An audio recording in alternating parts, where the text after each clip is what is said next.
Bwana Yesu asifiwe tena. Nimesimama mbele yako kujifundisha tena maneno ya Mungu siku ya leo. Na somo letu la leo linasema, je, Mungu ana haja na mwili wa mwanadamu? Je, Mungu ana haja na mwili wa mwanadamu? Ninakumbuka hapo nyuma wakati ninampokea Yesu, na watu walionifundisha habari ya Yesu wakanifundisha habari ya wokovu. Wakati nimeanza kukua wokovu, nilifundishwa hivi ya kwamba mwanadamu ni roho, anayo nafsi na anakaa kwenye mwili kama nyumba. Sasa kwa sababu mwanadamu ni roho, anayo nafsi, anakaa tu kwenye mwili, yani mwili ni kama nyumba. Kwa hiyo Mungu anaitazama roho ya mwanadamu, ana shida na roho ya mwanadamu. Kwa hiyo mwanadamu afanye anachoweza ili roho yake ipatane na Mungu. Mungu hana shida na mwili wa mwanadamu. Kwa hiyo mwanadamu anaweza akaamua kufanya chochote kwenye mwili wake, kwa sababu nikaambiwa mwili wa mwanadamu ni udongo. Kama mwili wa mwanadamu ni udongo, alikuja duniani akazaliwa, Mungu akapuliza akaweka roho ndani yake, huyu mwanadamu akawa nafsi, yeye akaishi. Mwisho wa siku akifa, mwili wake unarudi kwenye udongo na roho yake inarudia Mungu. Na nilielewa, nikawa nimeelewa, nikaamini, na ndio maana kwenye historia yangu kuhusu mapambo ya uzuri nilisema kwamba nilianza kujichubua, kufanya kila aina ya urembo ambao niliuona unafaa, nikaamua kufanya. Na nilikuwa ndani yangu ninajua kabisa, yani sikuwa na tashwishi kwamba siku moja Mungu angenilaumu.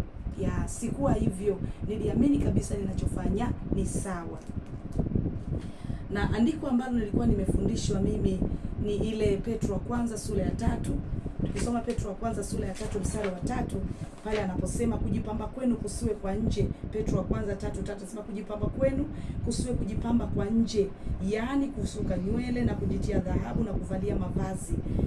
Sasa hapa kuna yale maneno ambayo yaliongezwa kwamba kujipamba kwenu kusiwe kwa nje tu, yakitaka kuleta tafsiri kwamba wakati ninafanya kujipamba natafuta mapambo ya rohoni ambayo ni tabia na mwenendo, basi kujipamba katika mwili kusichukue nafasi ya yale ya rohoni. Yani kwa kwamba ninapopamba mwili nipambe na roho. Kwa ukiweka neno tu unabadilisha maana. Kwa hivyo ndivyo nilivyotembea zamani, lakini wakati nimekutana na Mungu, na ndipo nilipogundua na kufahamu kwamba Mungu ana haja na mwili wa mwanadamu. Wakati Bwana Yesu amekuja duniani, akazaliwa, akaenda msalabani, akamwaga damu yake, akatukomboa. Alikomboa roho na nafsi na mwili pia, vyote vitatu Mungu amevinunua na ana haja navyo. Bwana Yesu asifiwe sana. Amen, amen. Ninaomba nianze na andiko la kwanza kwamba Mungu anasema kitabu cha naomba nitafute, anasema kwamba kitabu cha Isaya kwamba mbinguni ni kiti changu cha enzi, mahali ambako mimi naweka miguu, lakini duniani ni mahali naweka mbinguni ni kiti changu cha enzi, mahali ambako Mungu anakaa. Samahani, naomba nitafute hilo andiko.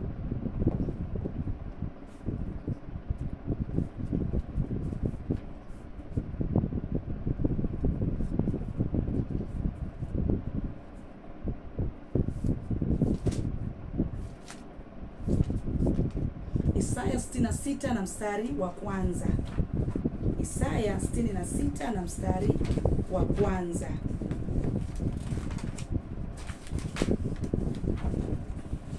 Isaya 66 na mstari wa kwanza.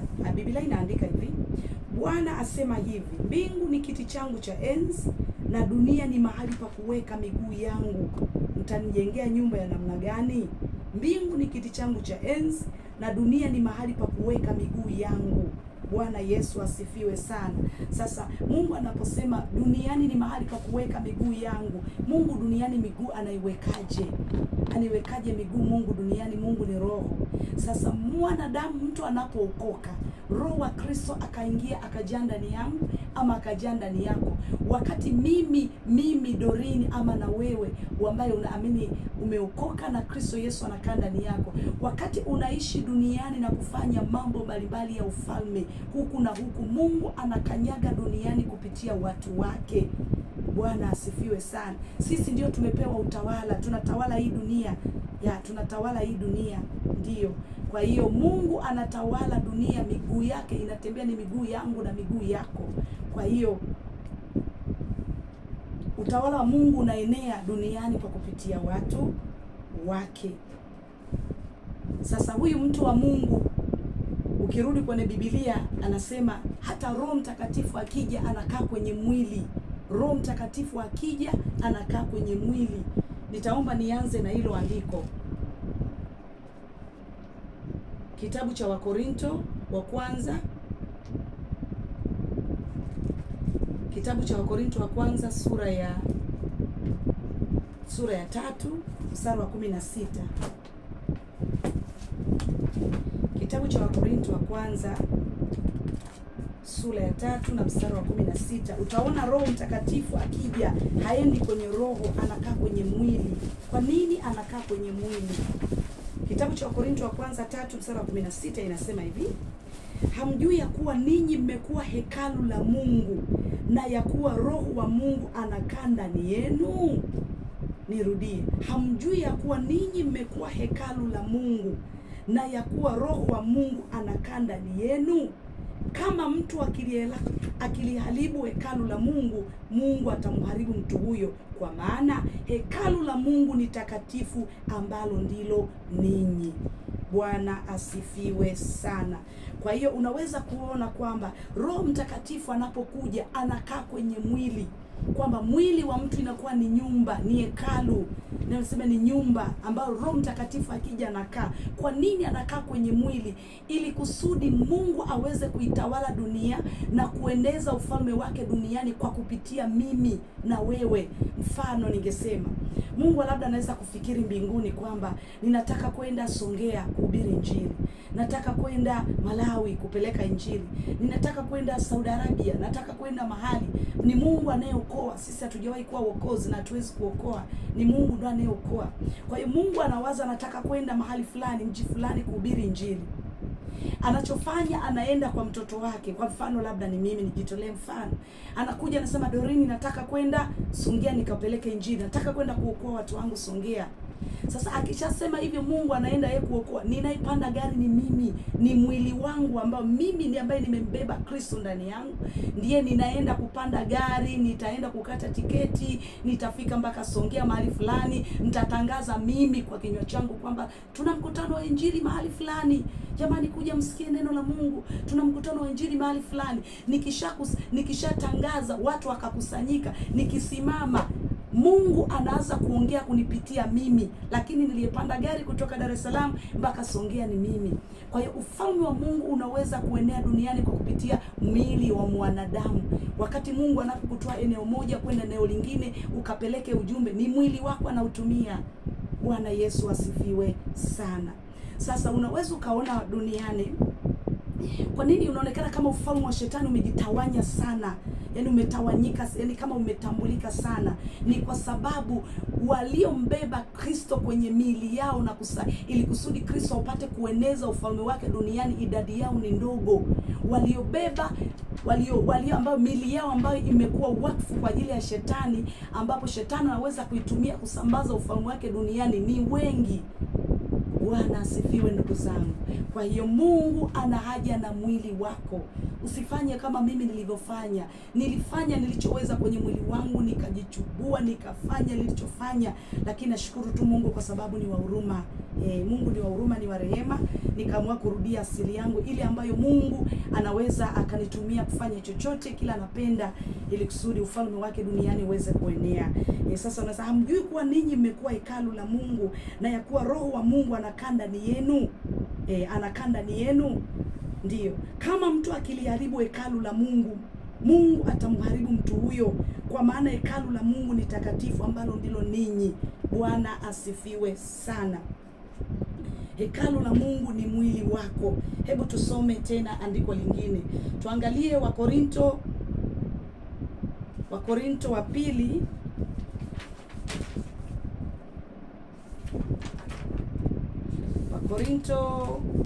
tuangalie Wakorinto wa kwanza sura ya 6. Wakorinto wa kwanza sura ya 6, tuangalie mstari wa 19. Wakorinto wa kwanza sura ya 6, tuangalie mstari wa 19. Biblia inasema hivi. Anasema hivi, au hamjui ya kuwa mwili wenu ni hekalu la Roho Mtakatifu aliye ndani yenu, mliyepewa na Mungu? Bwana asifiwe, ndugu zangu wa Kristo. Tumesoma maandiko tuliyotoka kupita saa hii, Wakorinto 3, anaposema hamjui ya kuwa ninyi ni hekalu la Mungu. Lakini sasa Wakorinto wa kwanza sura ya 6 anajaribu kuchambua zaidi hekalu hilo ni nini. Anasema, au hamjui ya kuwa mwili wenu ni hekalu la Roho Mtakatifu? Mwili fresh, mwili wenu, mwili wako na mwili wangu ni hekalu la Roho Mtakatifu. Au hamjui kwamba mili yenu ni hekalu la Roho Mtakatifu aliye ndani yenu, mliyepewa na Mungu? Wala ninyi si mali yenu wenyewe, maana mlinunuliwa kwa thamani. Sasa basi, mtukuzeni Mungu katika miili yenu. Bwana asifiwe sana ndugu zangu. Kwa maandiko haya tunapata ushahidi ya kwamba hekalu la Mungu ni mwili wangu. Hekalu la Mungu si jengo. Kama hekalu la Mungu ni mwili, maana yake Roho wa Kristo anakaa kwenye mwili. Nimeshasema anakaa kwenye mwili kwa sababu gani? Ili apate kutanua ufalme wa Mungu duniani, apate kupeleka injili, kuokoa, kuponya, kudhihirisha uwezo wa Mungu ama kueneza ufalme wa Mungu duniani. Anategemea mwili wako, anategemea mwili wangu. Sasa anasema hivi, ninyi si mali yenu wenyewe, kwa sababu mlinunuliwa kwa thamani. Bwana asifiwe sana. Kwa nini anasema si mali yenu wenyewe? Kwa sababu alinunua. Yesu Kristo amenunua mwili wako na roho yako na nafsi yako, vyote vitatu amevinunua. Bwana asifiwe. Roho baada ya kufa irudie muumbaji wake ilikotoka, na nafsi ambayo imebeba akili, hisia, maamuzi na utambuzi na yenyewe iishi, ipate kutenda matakwa ya Mungu. Lakini pia mwili upate, Mungu apate kutukuzwa katika miili yetu. Kwa hiyo sasa, mtukuzeni Mungu katika miili yenu. Kwa nini? Yesu Kristo amenunua na mwili, akanunua roho, akanunua nafsi, amenunua na mwili wako. Bwana asifiwe sana. Maana yake kama Mungu amenunua, anataka kutukuzwa kwenye miili yetu. Anataka kutukuzwa.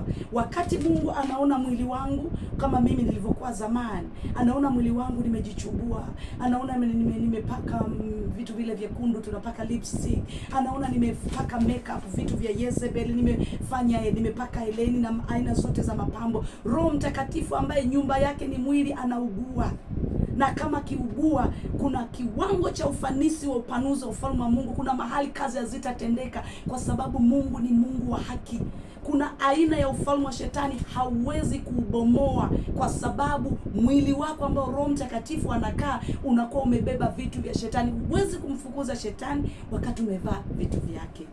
Bwana asifiwe sana. Kuna maeneo Mungu hawezi kukupeleka ukapeleke ufalme wa Mungu. Kuna kiwango Mungu hawezi kukufikisha, kwa sababu shetani hawezi kukutii. Shetani hata kutii kwa sababu ataona mwili wake umefanana na Jezebel. Bwana asifiwe sana ndugu zangu. Sote tulikosea, tulifanya hivyo sana na nilifanya hivyo sana. Si tu kufanya, nilifanya na kufundisha ya kwamba watu watengeneze miili yao. Sikujua kama ninalaumika mbele za Mungu. Kwa hiyo nimesimama ili sote kwa pamoja tuondoe lawama mbele za Mungu. Bwana asifiwe sana. Mungu anataka kutukuzwa kwenye miili yetu. Mtukuzeni Mungu katika miili yenu. Wakati vitu vya shetani vinakuwa kwenye mwili yetu, mapambo mbalimbali ya uzuri, wakati anakuwa kwenye miili yetu, anaipata utukufu kwenye miili yetu si Mungu. Anaipata utukufu ni shetani. Na Mungu asingejisikia vizuri kuona mwanadamu ambaye aliumba, akamwaga damu yake, amenunua roho yake, amenunua mwili na nafsi, ya kwamba shetani ndiye anayepata utukufu katika miili yetu. Shetani angesema nimewapendezesha, nimewavisha vizuri, uliwaumba weusi, nimewafanya wamekuwa weupe, uliwaumba hawajatobolewa masikio, mimi nimewatoboa, nimewavalisha na heleni. Uliwaumba wana nywele za kipilipili, wameweka dawa, wameweka piko, wameweka bleach. Uliwaumba viko shetani, inakuwa ni dhihaka mbele za Mungu muumbaji, sasa Mungu hawezi kufurahia. Ndio maana nirudie, nilisema siku zile, nimerudi tuje nije nizungumze tena habari ya mapambo. Nimezungumza mara kadhaa kwa sababu tarehe 30 mwezi wa 6 nikasikia Mungu anasema mimi Mungu nitahukumu mapambo yote. Nitahukumu mapambo yote. Mpaka nimeanza tena kurudi kutafuta Mungu. Mimi nimeacha vyote kweli? Nimeacha kila kitu kweli? Kwa sababu na mimi ni binadamu. Nimerudi nikarudi Mungu kwenye kabati langu la nguo. Mungu angalia hivi nimeacha vyote kweli? Nikaenda kwenye viatu, Mungu nimeacha kila kitu. Nikaenda kila maeneo na bado namtafuta Mungu, kwa sababu duniani tunakamilika. Tunatoka kiwango mpaka kiwango. Tunakamilishwa kwa neema ya Mungu kwa kadri tunavyozidi kushuka na kunyenyekea. Kumbuka anasema yeye huwapinga wenye kiburi na huwapa wanyenyekevu neema. Mtu aliyenyenyekea sasa, kwa kadri tunavyozidi kushuka na kunyenyekea, atakuja atatuambia Doreen, ondoa na hiki. Maria, ondoa na hiki. Nani, ondoa na hiki.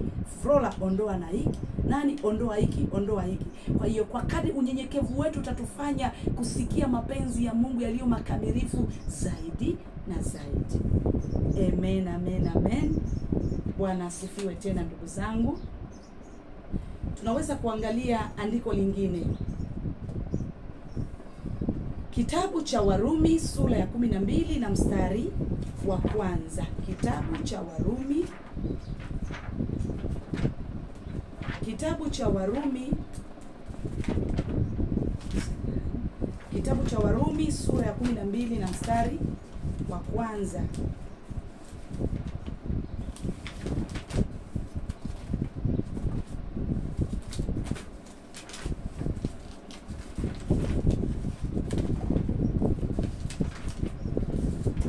Biblia inaandika hivi: basi ndugu zangu, na wasihi kwa huruma zake Mungu, itoeni miili yenu iwe dhabihu iliyo hai, takatifu, ya kumpendeza Mungu, ndiyo ibada yenu yenye maana. Nirudie tena. Basi ndugu zangu, na wasihi kwa huruma zake Mungu, itoeni miili yenu iwe dhabihu iliyo hai, takatifu, ya kumpendeza Mungu, ndiyo ibada yenu yenye maana. Bwana asifiwe sana. Kwa andiko hili naweza kusema kwamba maana yake kama hatutaitoa miili yetu ifanyike dhabihu mbele za Mungu, kumbe tunaweza kufanya ibada isiyo na maana. Ikawa ni ibada ambayo Mungu atahesabu kama si kitu. Ikawa ni ibada ambayo Mungu anaweza sema baadaye, niondoleeni kelele za nyimbo zenu, ondoeni hiki, na mwisho wa maisha haya tukajipata hatuvuni baraka ya uzima kwa Mungu, na tunavuna lawama ama kulaumiwa milele. Sasa nasema na wasihi kwa huruma zake Mungu. Kusini mtu anayeomba, ninawasihi. Ni kama angesema chonde wa Kristo, chonde tunamliokoka. Ninawasihi kwa huruma zake Mungu, itoeni miili yenu. Maana yake baada ya kuokoka, Mungu anachotarajia kuona ni mwili wangu ufanyike dhabihu mbele ya Kristo. Dhabihu ni aina ya sadaka inayoteketea. Bwana asifiwe. Dhabihu ni aina ya sadaka ambayo inateketea. Maana yake baada ya kuokoka, mwili wangu unatakiwa kuteketea. Maana yake nifishe matakwa ya mwili, nifishe mapenzi na matamanio ya mwili, nifishe mihemuko na shauku zile mwili unataka. Baada ya kuokoka natakiwa kufisha. Baada ya nikifanikiwa kufisha mwili wangu, nafanyika dhabihu mbele za Mungu. Kwa sababu sadaka ya dhabihu ni kitu kilichoteketea. Maana yake roho yangu ndiyo atakuwa kiongozi. Roho itaniongoza kutenda mapenzi ya Mungu, mwili hautaniongoza kutenda mapenzi. Mwili hautaniongoza, mwili hautaniongoza, bali roho itaniongoza. Mwili kwa nini hautaniongoza? Mwili utakuwa umekufa. Itoeni miili yenu iwe dhabihu iliyo hai, takatifu, ya kumpendeza Mungu, ndiyo ibada yenu yenye maana. Bwana asifiwe sana. Bwana asifiwe. Mstari wa pili anasema pia, wala msifuatishe namna ya dunia hii, bali mgeuzwe kwa kufanywa upya nia zenu, mpate kujua hakika mapenzi ya Mungu yaliyo mema, ya kumpendeza na ukamilifu. tugeuzwe nia zetu kabisa. Tukigeuzwa tupate kujua mapenzi ya Mungu. Mapenzi ya Mungu baada ya kuokoka. Mungu anatarajia nini kwangu? Anataka nijitoe dhabihu kwa Kristo. Anataka mwili wangu sitazame tena dunia. Anataka mwili wangu, anataka mwili wako, anataka kuutumia mwili ili kusudi ufalme wa Mungu endelee kupanuka duniani. Kupanuka kila eneo, watu wajue Mungu ana nguvu, Mungu anaweza, Mungu yuko Mungu aliyeziumba mbingu na nchi. Hata kama miungu iko mahali mbalimbali na jinaji na kuitangaza, lakini tukiinuka kupitia sisi, Mungu atadhihirisha uwezo na nguvu zake, ya kwamba yuko Mungu wa kweli, mmoja na wa pekee, aliyefanya mbingu na nchi na alitamka kwa neno lake kila kitu kikawa. Bwana Yesu Kristo asifiwe sana. Kwa hiyo tuitoe miili yetu ifanyike dhabihu, mwili usiniongoze. Amen, amen, amen. Nisome andiko lingine,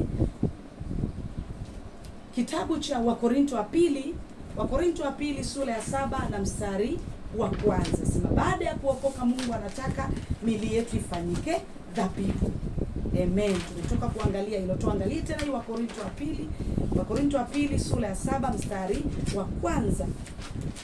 Biblia takatifu inaandika hivi: basi wapenzi wangu, kwa kuwa tuna ahadi hizo, na tujitakase nafsi zetu na uchafu wote wa mwili na wa roho, huku tukitimiza utakatifu katika kumcha Mungu. Anasema basi wapenzi wangu, kwa kuwa tuna ahadi hizo. Tuna ahadi gani tunasubiria? Haleluya, tunasubiria ahadi ya uzima wa milele. Tunasubiria siku moja Kristo atarudi. Tutarudi nyumbani kwa Baba yetu tulikotoka, mahali pa kufutwa machozi, mahali penye furaha, mahali pa amani, mahali ambapo tutalia tena, mahali ambapo tutakaa tukiona Mungu, tutasahau dhiki na shida za dunia, mahali ambapo Biblia inasema mji wake umejengwa, barabara zake ni dhahabu, mahali ambako kuna furaha, kuna watakatifu waliooshwa kwa damu ya Yesu, wanaoenda wakikubalika mbele za Mungu mwenye haki daima na milele. Sasa kufika mahali hapo pana gharama. Sasa mzee, kwa kuwa tuna ahadi hizo, tunatazamia kurudi nyumbani kwa Baba, mahali pa uzima wa milele, mahali penye haki yote, na tujitakase na uchafu wote wa mwili na wa roho. Sasa sote tunayo ahadi. Tunaabudu Mungu kwa sababu tunatafuta uzima wa milele. Tunafunga kwa sababu tunatafuta uzima wa milele. Tunafanya matendo mema, tunatafuta kibali kwa Mungu. Tunafanya mambo mbalimbali, wainjilisti wanahubiri injili, manabii wanatabiri, wenye vipawa vya kuponya wanaponya, kila mtu anafanya kwa kadri alivyojaliwa na Mungu, kujitahidi kujikana na kujiweka katika njia ya haki. Kwa nini? Pointi yetu ni kupata uzima wa milele. Sasa anasema kama tunajua tunayo ahadi ya uzima wa milele, na ndio ambayo tunaisubiria, tunaichuchumilia, tunaingoja kwa hamu, tujitakase na uchafu wote wa mwili na wa roho. Uchafu wa roho, upo uchafu wa roho na upo uchafu wa mwili. Bwana asifiwe ndugu zangu. Haleluya, haleluya. Mapambo ya uzuri ni uchafu wa mwili, yakiweko na mengine, lakini mapambo ya uzuri ni uchafu wa mwili. Uchafu wa mwili. Kuna uchafu wa mwili, kuna uchafu wa nafsi, na kuna uchafu wa roho. Bwana asifiwe sana. Nilikuwa nimezungumza kuna dhambi ya mwili, kuna dhambi ya roho, na kuna dhambi ya nafsi. Dhambi ya mwili ni mapambo ya uzuri, dhambi za nafsi ni yale matendo ya mwili. Soma kitabu cha Galatia sura ya 5.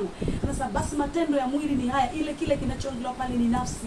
Nafsi ya mtu ndio imebeba akili, imebeba hisia, imebeba utambuzi, imebeba maamuzi. Akili ya mwanadamu iko kwenye nafsi, na ndipo mtu anaamua kuwa muongo, anaiba, anawaza mabaya, anatukana, anakuwa mzinzi, anakuwa mlevi, anakuwa mwasherati, anakuwa na wivu na kiburi na ubinafsi. Yote hayo ni yako kwenye nafsi. Akili yake ndio inamuongoza kufanya hivyo. Hiyo ni nafsi. Lakini kuna mwili, just a fresh mwili. Kwa kuna uchafu wa mwili, kuna uchafu wa nafsi, uchafu wa roho. Nishazungumza uchafu wa roho ni ndoto. Roho yako inaweza kuchafuka kutokana na yale unayoyaota. Huo ni uchafu wa roho. Roho yako inachafuka. Kwa anasema hivi, basi wapenzi wangu, kwa kuwa tuna ahadi hizo, zipi? Za uzima wa milele, na tujitakase nafsi zetu na uchafu wote wa mwili na wa roho, huku tukitimiza utakatifu katika kumcha Mungu. Hebu tuangalie andiko lingine.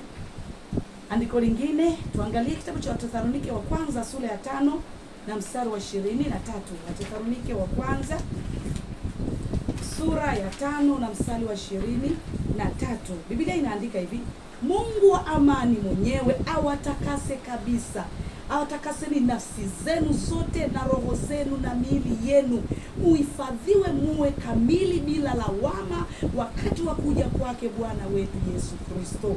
Narudia, Mungu wa amani mwenyewe awatakase kabisa, nanyi nafsi zenu na roho zenu na miili yenu muhifadhiwe muwe kamili bila lawama wakati wa kuja kwake Bwana wetu Yesu Kristo.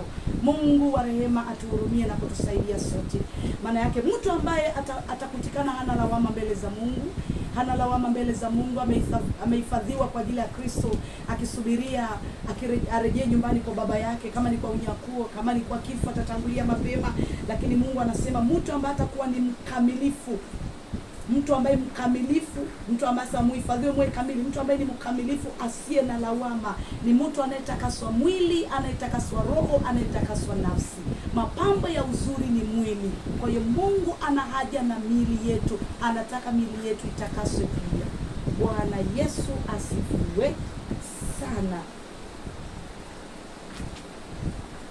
Haleluya, haleluya, haleluya. Kwa hiyo kama watu tuliokoka, tumpe Mungu tukufu katika miili yetu. Tumpe Mungu tukufu katika miili yetu. Sisi tunajifunza kama walivyojipamba wanawake wenzetu wa zamani, wajipamba utu wa moyoni. Mapambo ya mtu aliyeokoka ni tabia, mwenendo. Sasa kujipamba kwenu kuwe utu wa moyoni usioharibika, roho ya upole, roho ya unyenyekevu, roho ya utii, matendo mema, kiasi, ufadhili. Yote hayo yakijaa ndani ya miili yetu, tunakuwa watu bora zaidi. Bwana asifiwe sana. Tunakuwa watu bora zaidi, ambao Mungu akitafuta mtu wa kumtumia anajipata fulani naweza nikamtumia, naweza nikamtumia fulani kufanya hivi, naweza nikamtumia fulani kufanya hivi. Mungu mbinguni anapata utukufu. Bwana Yesu asifiwe sana. Amen, amen, amen, amen. Naomba sasa tuangalie kipengele kingine. Tuangalie kipengele kingine. Kwa nini Mungu anakataza mapambo ya uzuri? Kwa nini Mungu anakataza mapambo ya uzuri? Ziko sababu kadhaa nyingi tu ambazo Mungu anakataza mapambo ya uzuri. Sababu mojawapo kwa nini Mungu anakataza mapambo ya uzuri. Mapambo ya uzuri ni miungu. Mungu anakataza mapambo ya uzuri kwa sababu mapambo ya uzuri ni miungu. Vile vitu vya mapambo vinabeba roho za miungu. Labda niseme hivi, Mungu ni Mungu wa haki. Ni Mungu ambaye hapokei chochote ambacho si chake. Chochote ambacho hakitokani na Mungu, Mungu hakipokei. Sasa wakati mtu anachukua labda ni heleni, anachukua labda ni cheni, anachukua labda ni bangili, anachukua labda ni wanja, anachukua labda ni makeup, anachukua, anaweza fikiri tu kile kitu amekiweka kwenye mwili wake basi ni hereni tu au ni wanja. Akikichukua kile kitu akiweka kwenye mwili wake, kwa sababu Mungu hakuamuru hilo jambo litendeke hivyo. Roho za mashetani huja na kukaa ndani ya kile kitu. Kwa hiyo mwanadamu anapotembea anakuwa anapeleka ibada kwa miungu, anakuwa anasujudia miungu, anaipa utukufu miungu, anatoa heshima kwa miungu. Kwa kama atajisifia nimependeza akijitazama, huo utukufu hauendi kwa Mungu aliyeumba mbingu na nchi, unaenda kwa ibilisi, kwa sababu ule uzuri haujatoka kwa Mungu. Bwana asifiwe sana. Ndio maana ukisoma kitabu cha Mwanzo sura 35 mstari wa 1 mpaka wa 5, anaposema Yakobo akamwambia, Mungu akamwambia Yakobo, ondoka uende Betheli. Ukifika huko Betheli nitazungumza nawe. Wakati Yakobo Mungu amemwambia toka uende Betheli, Yakobo anawaambia watu wa familia yake, ondoeni miungu migeni yote mlionayo. Ondoeni. Wakatoa walivyokuwa navyo, lakini moja kitu walichotoa pia zilikuwa ni hereni. Bwana asifiwe ndugu zangu. Kitabu cha Mwanzo sura 35 mstari wa 1 mpaka wa 5. Sasa kwa nini ni miungu na Mungu anakataza? Mungu alishatoa alitoa amri 10 kitabu cha Kutoka sura 20. Katika amri 10 zile sura ya Kutoka 23 Mungu anasema usiabudu miungu mingine. Usiwe na miungu mingine ila mimi. Sasa Mungu hawezi kuwa radhi kama tutatoa ibada kwa miungu. Ndio maana nasema mimi Mungu nitahukumu mapambo yote. Kitendo tunapeleka utukufu kwa shetani, Mungu anasikia fedheha, hawezi kuwa radhi na watoto wake. Amen, amen. Mpe Mungu tukufu katika mwili wako. Tulikosea jana, leo tunaweza kubadilika. Amen, amen, amen. Ulishaacha jana, usitamani kurudi tena. Tamani Mungu atukuzwe kwenye mwili wako. Yeye ndiye Mungu aliyekuumba. Umekuja duniani kwa sababu ya Mungu. Sote tuko kwa sababu ya Mungu. Kwacha tuishi kwa ajili ya faida ya Mungu, na wacha Mungu wetu atukuzwe katika mili yetu kwa namna vile alivyotuumba. Mungu alifurahi. Wacha na sisi tumwambie Mungu utukuzwe na ufurahie kazi yako vile umetuumba. Amen, amen, amen. Sababu nyingine kwa nini Mungu anakataza mapambo ya uzuri, kwa sababu mapambo ya uzuri ni ibada ya sanamu. Mapambo ya uzuri ni ibada ya sanamu. Unasikiaje pale ambapo huwezi kutoka nje? Siwezi kwenda ibada leo kwa sababu sijaseti nywele. Unasikiaje unapokuwa kwenye ibada huwezi kutoa machozi kwa sababu kuna makeup usoni? Unasikiaje kwamba siwezi kwenda ibada leo kwa sababu nywele zangu zimefumuka? Siwezi kwenda ibada leo kwa sababu kuna kitu fulani kwenye mwili wangu hakiko vizuri. Hapana, hiyo ni ibada ya sanamu. Ni ibada ya sanamu. Kwa Mungu anafanyika kama anatokea baada. Mungu ni kama ziada. Hapana. Bwana asifiwe sana. Bwana Yesu asifiwe sana. Mapambo ya uzuri ni ibada ya sanamu. Ni ibada ya sanamu, na Mungu mbinguni asingekubali. Ndio maana ukisoma kitabu cha Hosea sura ya 2 mstari wa 13, Mungu anasema, nami nitawaadhibu kwa sababu ya siku za Mabaali, pale walipojipamba kwa pete masikioni, kwa wanja, ni pale walipojipamba kwa hivyo wakifanya ibada kwa Mabaali. Sisi tukienda kuabudu Mungu aliyeziumba mbingu na nchi, tunafua mavazi yetu, tunatakasa, tunaondoa, tunafanya utakaso, tunajitakasa roho, mili na nafsi, kisha tutaenda mbele za Mungu tukinyenyekea ya kwamba wewe ni Mungu wetu, umestahili kuabudiwa. Nimekuja ni kuabudu wewe, ndiwe Mungu. Hayo ndiyo maandalizi ya mtoto wa Mungu kutana na muumbaji wake. Kwa hiyo Mungu anakataza kwa sababu ni ibada ya sanamu. Hatupaswi kuabudu sanamu ama kutoa heshima. Tunatoa heshima kwa Helene, tunatoa heshima kwa makeup, tunatoa heshima kwa nywele, kwa nywele. Yani ni kitu kinacholindwa kuliko thamani ya Mungu. Nywele inakuwa na thamani kuliko Mungu? Hapana. Bwana asifiwe sana. Mungu anakataza mapambo ya uzuri kwa sababu ni ibada ya sanamu. Hebu tuangalie kitabu cha Samueli wa kwanza 16 mstari wa 5. Samueli wa kwanza sura ya 16. Samueli wa kwanza sura ya 16 na mstari wa 5.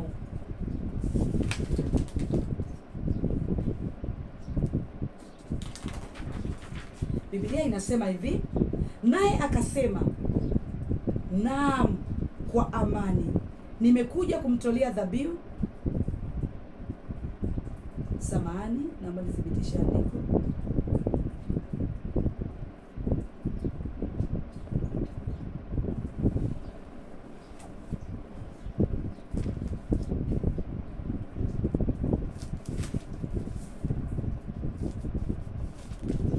Nisome tu, anasema hivi, Samueli wa kwanza 16:5 anasema, naye akasema, naam, kwa amani nimekuja kumtolea dhabihu, nimekuja kumtolea Bwana dhabihu.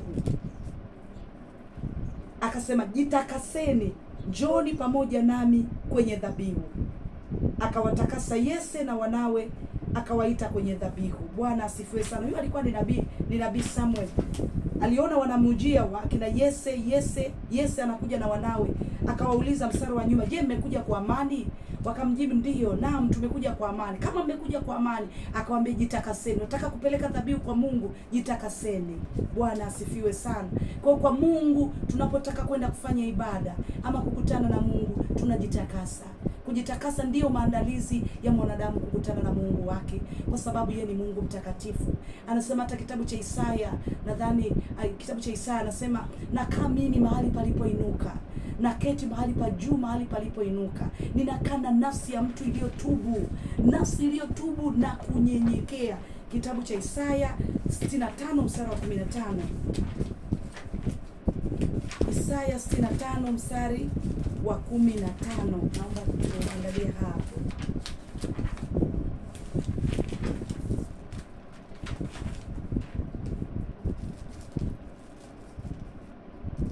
Hapana, samahani, sio Isaya 65. Sio Isaya 65, naomba niangalie ile andiko.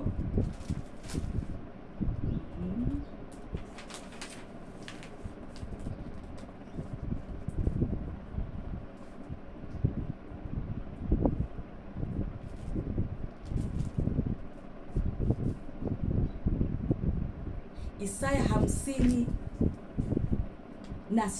mstari wa 15, sio 65, 15 ni 57, 57 alafu mstari wa 15 anasema hivi: maana yeye aliye juu, aliyetukuka, akae milele, ambaye jina lake ni mtakatifu, asema hivi: nakaa mimi mahali palipoinuka, palipo patakatifu, tena pamoja na yeye aliye na roho iliyotubu na kunyenyekea, ili kuzifufua roho za wanyenyekevu na kuifufua mioyo yao waliotubu.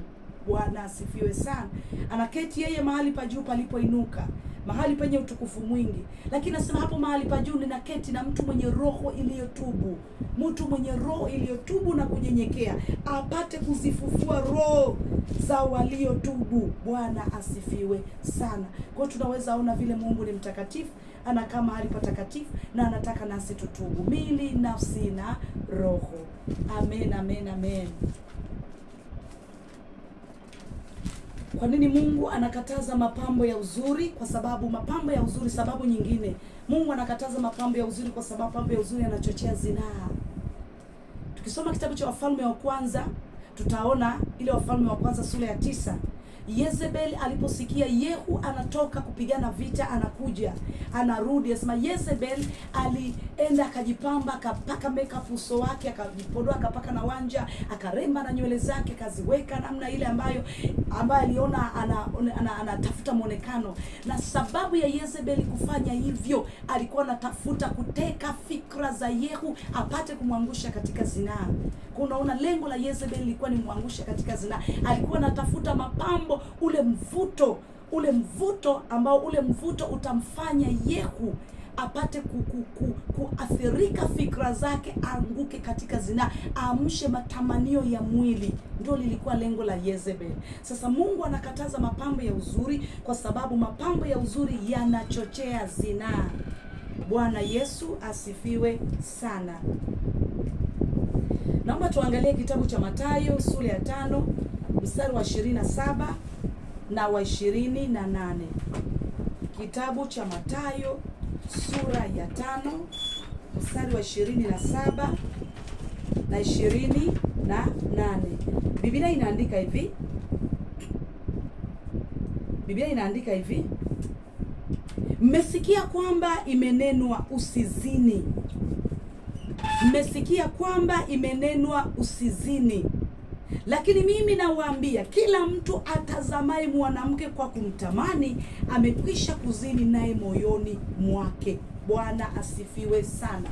Sasa mapambo ya uzuri, mtu anavoweka mapambo, amepaka makeup, ameweka wanja, anazoeleni, amelemba nywele zake na mengine, mfano wa Yezebel.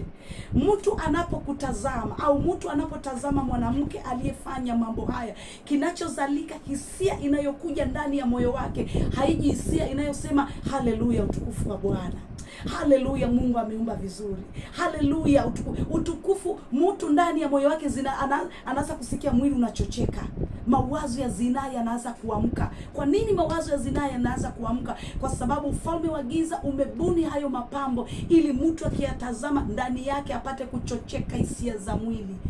Haya, mtu akijipamba hachocheki roho yake, haichocheki ampe Mungu tukufu, bali ni mwili ndio unaochocheka kuamsha hisia za zinaa.